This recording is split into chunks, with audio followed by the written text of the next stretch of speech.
tal? ¿Cómo están? Un saludo cordial para toda la teleaudiencia de 5 días ya en este martes 26 de mayo. Estamos arrancando este segundo día de la segunda fase de cuarentena inteligente, todos cargados de expectativas para que podamos salir lo más rápido posible de este aislamiento total y poder reactivar lo más rápido posible toda la economía. En este espacio, información y análisis, edición tarde, edición PM o segunda edición, como queramos verle, vamos a compartir un poco de un tema tan pero tan importante. Ya la tenemos en pantalla, la saludo en breve. Vamos a hablar de algo tan relevante, de lo cual en estos días, en todas estas semanas, no estuvo viendo ni leyendo a profundidad. Quizás se me escapó algún artículo, alguna entrevista, pero algo tan básico de donde debería de partir todo, como es la economía familiar y el impacto que esto va a tener para lo que va a venir después, porque esto supone un reinicio global de toda la economía y por supuesto también de todos los paradigmas que tenemos en cuanto a las proyecciones y el actuar, nuestra planificación familiar.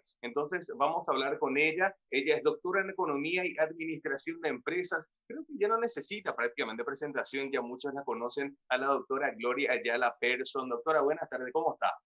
Buenas tardes, un gusto estar aquí acompañándote y a las órdenes para lo que precises. Gracias, doctora, por su tiempo desde ya. Y nos parece muy importante, muy relevante hablar de esto, como es la economía familiar. Quizás muchos dejan pasar esto de lado, se enfocan más en lo que viene después, en las finanzas, en el trabajo, pero todo parte desde la base. La economía familiar debe empezar por ahí, ¿no? En la familia, cómo uno administra, eso que muchas veces no lo pensamos de esta forma, pero la familia o la casa o las finanzas de la casa, al fin y al cabo, son un tipo de empresa. Uno es empresario de su propio hogar, tiene que administrar los gastos, tiene que administrar los recursos que llegan a la casa, y si ya desde el vamos uno lo está haciendo mal, ¿cómo vamos a salir adelante de todo esto? Digamos, ese debería ser el núcleo de todo esto a partir de ahora, y bueno, desde siempre tuvo que haber sido la economía familiar, que también va ligado un poco con la falta de educación financiera que tenemos muchos de los paraguayos y damos por sentadas cosas que realmente no las tenemos muy en claro y tratamos de bicicletear mes tras mes con las cuentas, con las cuotas y con, bueno, todo tipo de gastos en el bolsillo. Bueno, ciertamente la composición de ingresos de nuestro país, yo creo que se merece también un destaque dentro de tu análisis, porque cuando planteas la economía familiar como algo incluso separado de lo que es el resto de la economía o de las finanzas, creo que ahí podría empezar el primer error. Sí. Cuando nosotros planteamos las empresas, hay que quitarse un poquito a lo mejor esa idea de, no sé, el empresario de traje y corbata, no sé dónde, ¿verdad? En la NASA. Nosotros tenemos acá miles de empresarios que son una señora modista con 3 costureras, que son el señor que es dueño de un pequeño almacén o de un bar, de un negocio. Entonces, cuando hablamos de empresario, yo creo que a lo mejor también tendríamos que aterrizar qué significa ser empresario.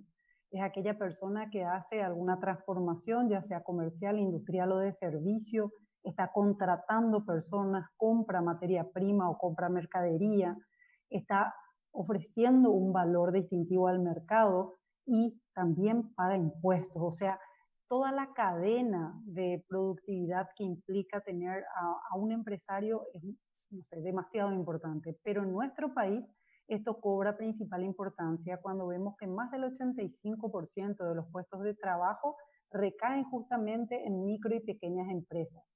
Entonces, cuando miramos un poquito más de cerca, con una lupa quizás, a la gran mayoría de pequeñas empresas, nos encontramos con que el empresario, él y su familia, tienen como una simbiosis con la empresa. O sea, Sí. él quita su sueldo de esa empresa, mantiene a su familia de esa empresa. Y cuando la empresa necesita plata, él es el que se endeuda. Él es el que deja de cobrar su sueldo cuando la empresa está necesitando flujo de caja. Entonces, esta mezcla casi perversa que hay de estas dos finanzas hace de que sean totalmente dependientes uno del otro, y en un momento de crisis como el que estamos viviendo, esas miles de familias no solamente están pasando ellos mal, sino que el impacto que tienen en decenas o centenares de miles de puestos de trabajo es enorme. Entonces, qué genial sería si aprendemos en este momento de crisis varias lecciones, así como aprendimos a lavarnos la mano, a la distancia, a usar tapabocas, a no compartir el tereré o el mate. Bueno, son hábitos que quizás vinieron a instalarse, vinieron a quedarse. Y ojalá que en las finanzas también. Por ejemplo, la empresa tiene que pagar un salario al dueño, a ese gerente general, a ese presidente que a lo mejor él es el dueño, es el presidente, es el gerente, es el chofer, el secretario, el cajero, el multiuso de toda la empresa. Bueno, él tiene que tener un salario así como los demás. Y ese salario es el ingreso que él tiene para la casa. Entonces, la familia tiene que tener un estimativo de ingresos. Y hay mucha gente que me dice, pero yo no tengo un sueldo fijo. Ok, con más razón necesitas trabajar sobre un presupuesto. Todas las personas, vendedores, comisionistas en general, y por supuesto nuestros microempresarios o los profesionales independientes, tienen ingresos variables. Saben bien los gastos que van a tener, pero no están tan seguros de cuánto va a ser el ingreso. Entonces hay que trabajar sobre un promedio y estimar de que ese promedio es el monto. Todo lo que esté por encima de ese monto no es mi sueldo. Es mi sueldo para cuando caigan mis ingresos. Es mi reserva para ese momento. Pero cuando uno gasta a medida que gana, es cuando en un momento de crisis, que puede ser miles de crisis ya pasamos nosotros, vos sos muy jovencito, David, pero muchísimas crisis ya pasamos. Y todas esas crisis nos parecían que iban a ser imposibles, eternas, nunca íbamos a salir, insoportables, y pasaron. Bueno, esta también va a pasar. Pero cuando nos pasa este tipo de cosas, tenemos que tener nuestra reserva. Entonces, ojalá quede eso instalado, la necesidad de tener nuestro colchón para imprevistos y también tener más saneadas, digamos, las dos finanzas, la de la empresa por su lado y la de la familia por otro lado. ¿Qué aprendimos las familias? Aprendimos a conversar. Necesitamos conversar sobre dinero en pareja y con los hijos, porque resulta que Parece ahora... un tabú esto, doctora, ¿eh? ¿Cómo? Parece un tabú esto de hablar de dinero en la casa con los integrantes de la Sí, familia. nos peleamos bastante por dinero, pero no hablamos. Conversar no significa convencer, porque siempre escucho que la señora dice, pero yo le expliqué ya bien a mi marido, él dice sí, sí, hace otra cosa. No, lo que pasa es que no se trata de convencer, porque ahí lo que el otro siente es que fue vencido. Se va a buscar revancha. Eso es un problema en la pareja. Entonces, no, conversar es otra cosa. Conversar es que estoy dispuesto contigo a encontrar otra versión. Y ahora es fundamental que hablemos con los chicos, con los hijos, porque ellos son de primera mano, qué resilientes, entre paréntesis, ¿verdad? Yo tengo 4 hijos, y qué resilientes, qué bien portados, qué bárbaro, qué lección nos están dando con tanta obediencia para quedarse quietos en la casa, ¿verdad? Chicos que a lo mejor son todavía pequeños para poder comprender la magnitud de esto, sin embargo están ahí obedientes con sus clases online, a lo mejor no con el mejor humor, pero están... Y entonces, ¿cómo no vamos a tener respeto por ellos para explicarles de que ya no hay posibilidad del festejo del cumpleaños, de que se tiene que olvidar de quizás la colación de fin de año, del viaje de fin de primaria o del viaje incluso de la colación de la promo 2020? ¿Cómo tenemos que conversar con ellos porque ya no hay posibilidad de cambio de ropa por cambio de temporada, no hay posibilidad de cambiar quizás el equipo celular? Entonces, hay una serie de cosas que estaban como si fueran parte de las necesidades de una familia y que esta pandemia nos vino a ubicar, nos dio un ubicol fuerte a todos, como para entender de que hay una diferencia entre necesidad, gusto y capricho. Y este es el momento en el que solamente tenemos que tener bien en claro en familia cuáles son las necesidades y hacer un orden de prioridades. Entonces, desde hacer el menú de la casa, esa es la base para la lista del súper. No ir al súper sin la lista. Comprender la diferencia entre necesidad, gusto y capricho, pero de cada miembro de la familia. Porque yo necesito crema desmaquillante, crema contorno de ojos de día, crema contorno de ojos de noche, crema para el cuello que no es el mismo que para la mano o que para el cutis. ¿Y vos cuántas cremas necesitas, David? Entonces cada Uno a uno lo de sumo. nosotros, ojalá crema dental por lo menos, ¿verdad? Pero entonces cuando nos planteamos qué es necesidad, tenemos que entender que cada miembro de la familia tiene un concepto distinto de necesidad. Entonces, ponernos de acuerdo entre todos, cuál es la lista de prioridades y hacia dónde nos vamos a ir, va a doler, no es fácil. Y tenemos que tener la empatía con el otro. A veces siento de que es más fácil ser empático con el vecino, con el extraño, con el lejano incluso. Pero ¿cómo nos cuesta ser empáticos con quienes amamos? Entonces, primero la conversación en la pareja o con los padres, con los hijos, con los hermanos. Y esa lista de prioridades tiene que tener un concepto muy importante, que es respeto, solidaridad y resiliencia. Porque en muchas familias, principalmente de clase media, no va a hacer falta tanta conversación para darnos cuenta de que tenemos algún hermano que ha perdido el trabajo, un papá que ha tenido que cerrar su empresa, su negocio, la falta de oportunidades para personas mayores de 45 años para conseguir otro empleo. Entonces, vamos a necesitar comprendernos más, callarnos más, ponernos más en el zapato del otro para poder encontrar realmente las palabras adecuadas o los silencios oportunos. A veces la mejor conversación es estar en silencio si no tenemos nada bueno que decir. Hay un quiebre emocional fuertísimo en muchas familias. La paciencia no es algo que abunde después de tantos días de cuarentena y sin tanta esperanza de que esto se resuelva pronto. Entonces, poder conversar en familia y entender de que no importa que vos continúes con tu sueldo, si tu hermano se quedó sin empleo, si tu papá está con una situación delicada, si tu mamá está con una crisis por la ansiedad o por 1000 situaciones que estamos viviendo, qué importante sería que conversemos y nos demos cuenta que esa olla popular, esa olla común que se hace en los barrios más vulnerables, también la necesitamos en casa. Esa olla en común implica de que los pocos salarios o los pocos ingresos que quedaron en la familia se tienen que solidarizar en este momento.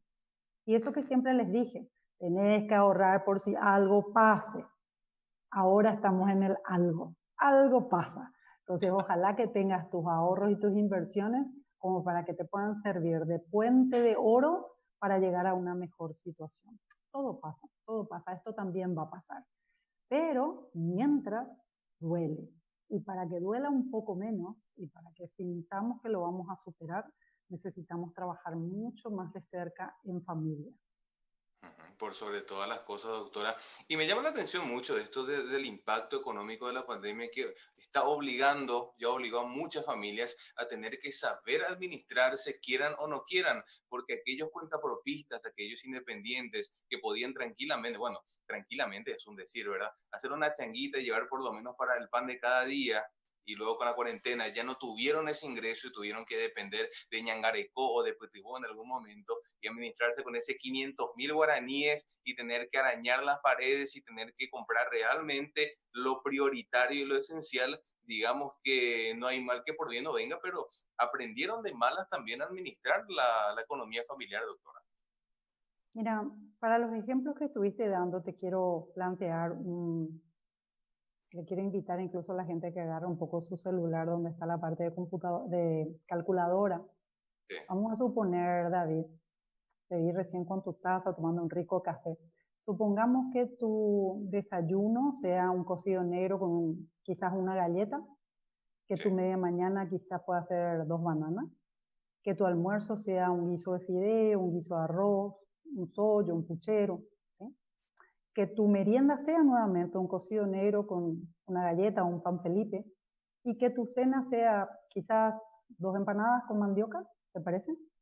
En promedio eso significa que gastas 20.000 guaraníes por día. Supongamos que se trata de una pareja, quiere decir de que vamos a poner 20.000 por 4 en un día. En un día esos son 80.000 guaraníes. Vamos a poner ahora esto por 30 días. Solamente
mismos consumimos y gastamos y entendemos como una necesidad básica con lo que esperamos que tenga el hijo de nuestro prójimo.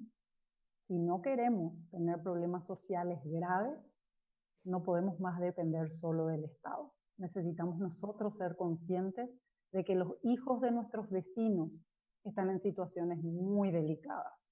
Y la única manera de reconstruir nuestra economía va a ser con respeto social. Entonces, el ubicol es importante. No se puede sobrevivir con los montos que estás mencionando. No es digno, no está bien.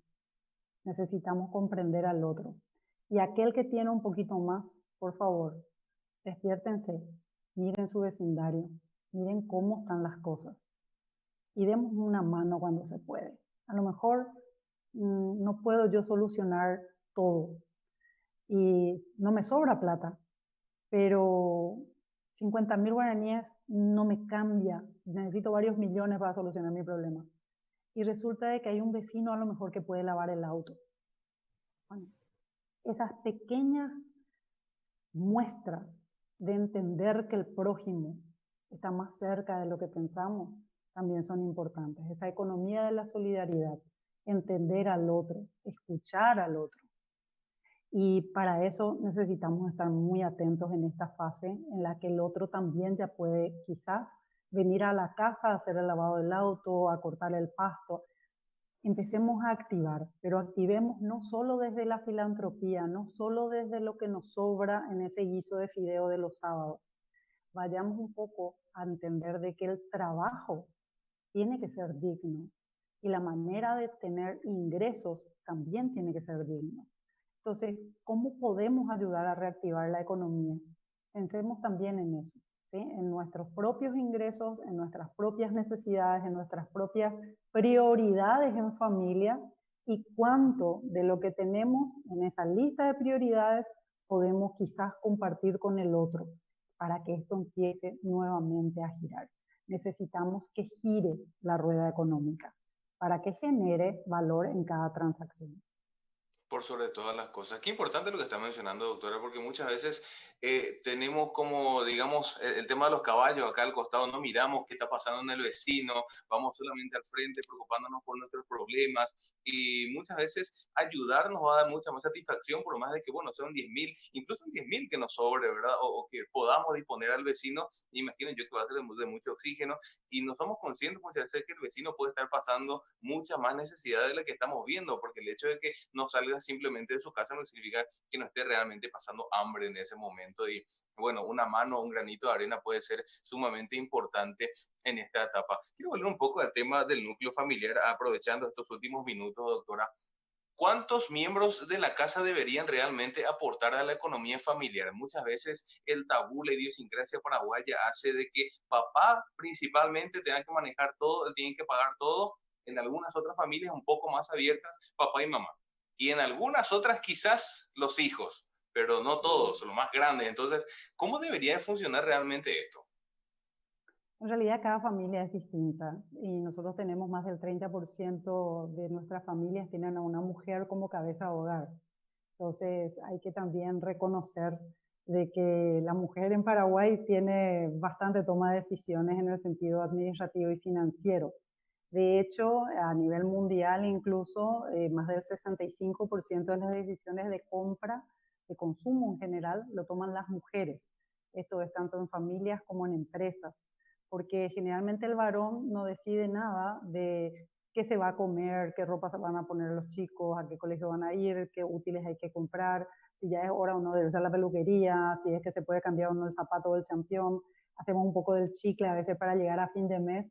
Entonces, las mujeres toman más ese tipo de decisiones, vamos a llamarle de gestión operativa diaria en las familias, por lo menos para que alcance, digamos, para toda la semana o para todo el mes ese ingreso que llega.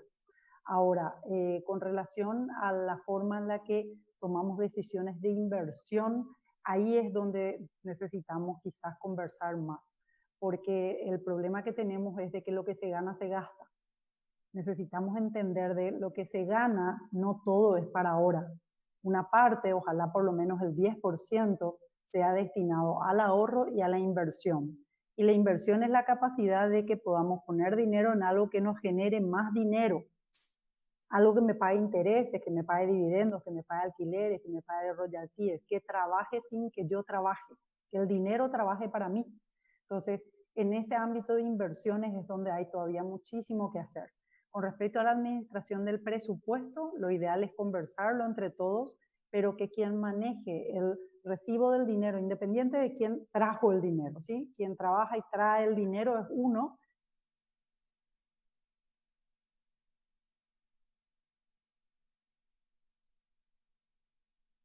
Administrador puede ser uno de los chicos, generalmente es mamá, ¿verdad? Porque es la que logra de que esté para todos, es la que mira que a nadie le falte, que nadie quede atrás. Tiene Entonces, esa visión holística. y tiene yo creo que más consideración con todos, ¿verdad? La mujer tiene más, digamos, el don del cuidado. Generalmente por eso es que en este momento uno puede ver de que desde el principio de la cuarentena, quienes más salen a trabajar son las mujeres, porque son las que tienen el cuidado de adultos, el cuidado de niños, la limpieza de hogares, la limpieza de hospitales, la limpieza de las empresas o de los supermercados, están en la cadena de los supermercados, en las cajas. La mujer es la enfermera y la mujer es la docente. Entonces, como mayoritariamente las maestras y las enfermeras, más del 80% son mujeres, también tenemos que entender de que en este momento de pandemia, en muchísimos hogares, la mujer fue la única que mantuvo el trabajo. Así que este no es un tema tan sencillo para redondeártelo en un par de minutos como me pediste, pero sí tenemos que buscar quienes tienen la mejor, digamos, gestión administrativa, entendiendo de que el dinero tiene que ser para largo plazo y una parte de él destinado justamente a ese colchón para imprevistos. Por sobre todas las cosas. Lastimosamente hay muchas preguntas más, doctora, que me hubiese gustado aprovechar esto y como ya lo decía usted, no se puede responder en pocos minutos algo tan complejo como es la economía familiar. Sonará sencillo, pero realmente esto tiene mucho más detrás de lo que se puede ver. Pero si podríamos dejar un mensaje, una reflexión final para todas aquellas familias que siguen y van a tener que seguir aguantando hasta que esto allá por fin de año quizás, porque esto no se repone en junio ni en julio. Vamos a empezar recién a retomar paulatina y lentamente esta reactivación, quizás a fin de año, quizás el año que viene. Muchos ya perdieron sus empresas, perdieron negocios, perdieron trabajo, hasta familia perdieron, ¿verdad? En este tiempo. Entonces, es muy compleja la situación, pero sí, algo podríamos aportar en este espacio para aquellos que más están necesitando, creo que sería sumamente interesante, doctor. Mucho cuidado con el endeudamiento. Resulta que cuando empezó la cuarentena, las entidades financieras nos dieron 3 meses, vamos a llamarle de suspensión de cuotas, que empiezan ahora a vencer en junio. También coincidentemente los 3 meses en donde no nos exigían ni siquiera el pago del mínimo de la tarjeta de crédito. Todo eso venció y ahora en junio apenas se está reactivando la segunda fase de esta cuarentena inteligente y sin embargo ya tenemos todas las cuentas. Llega la Entonces hay bomba. un cuello de botella muy fuerte ahora para junio, estoy bastante preocupada, no podemos seguir esperando a que me llamen de un trabajo, esperando que me levanten la suspensión.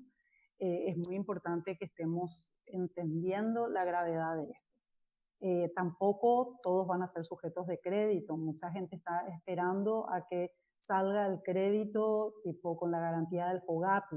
Y en realidad depende de tu capacidad de pago. Si es que justamente tu capacidad de pago está en riesgo por esta situación y no hay forma de proyectar en tu flujo de caja porque resulta de que eras informal antes de la pandemia o ya venías con crisis financiera porque el 2019 fue un año muy difícil. Sí. Entonces mucha gente ya venía con un problema financiero grave. Esas personas probablemente no consigan una refinanciación, una reestructuración. La entidad financiera presta dinero que tiene que recuperar.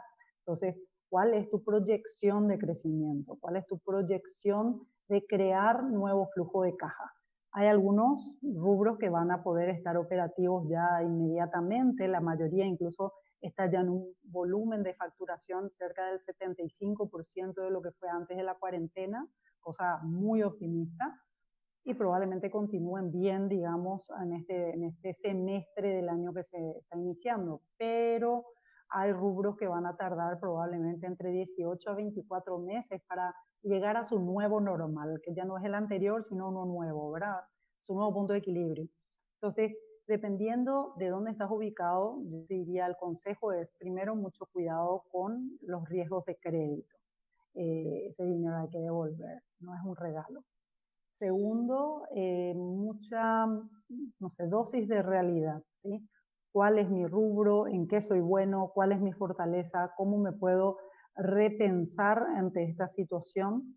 Y entender de que si es que yo solamente gasto mis necesidades y prioridades para que yo compre algo que vos vendas, vos tenés que estar ofreciendo algo que esté dentro de la necesidad y la prioridad ajena. Entonces, ¿a qué te dedicas? ¿Estás seguro que lo que vos estás ofreciendo puede estar en la lista de alguien como necesidad o prioridad? Quizás con algunos retoques logres hacerlo, pero el quedarte así, no, yo siempre me dediqué a esto y esto es lo que me gusta, bueno, cuidado, no, no es buen momento para eso, ¿sí? Hay que estar muy ubicado en este momento y comprender también la realidad de la familia. Hay familias que antes de esta situación estaban planteando de que el nene iba a seguir medicina, veterinaria, agronomía, agricultura, no sé, arquitectura o ingeniería, carreras en donde no se puede estudiar y trabajar a la vez. Y actualmente a lo mejor esa ya no es la realidad de la familia. Entonces, estas son las conversaciones que tenemos que tener, ¿sí? Entonces, son dos puntos o tres muy importantes. Uno, realidad de los ingresos, hacia dónde nos vamos. Dos, realidad de las necesidades y prioridades, ¿sí? Los gastos. Y tres, un ojo muy especial en el endeudamiento, mucho ojo en el endeudamiento para que no sea un ancla que nos lleve para abajo cada vez que sintamos que podemos levantarnos. Excelente. Bueno, yo creo que el televidente, el que está viendo, ya estará tomando nota de lo que está diciendo la doctora y bueno, esperemos que se pueda aplicar también esto a nuestra realidad. Doctora, un gusto, un placer haber conversado con usted. Espero que no sea la primera ni la última y que más adelante podamos hacer algo sumamente didáctico, sumamente útil para aquellos televidentes que están necesitando un poquito de luz en este tiempo de aislamiento. Un gusto saludarte y bueno, siempre también compartir con la gente, así que yo quedo a las órdenes, siempre estoy atenta a cómo está funcionando el mercado, pero principalmente cómo está cada uno de ustedes. Así que cuidemos nuestra calidad de vida. Todo pasa, esto también va a pasar. Excelente, doctora. Muchísimas gracias. Bien, y con esto vamos llegando al final de este espacio informativo. Información y análisis, segunda edición. Va a ser hasta más tarde, a las 4 de la tarde. Tenemos entrevistas espectaculares, tenemos referentes del ámbito político. También hablamos de lo que está pasando en la aduana. Así es que no se desprenda. Nos reencontramos a las 4 de la tarde aquí por 5 días TV. Chao.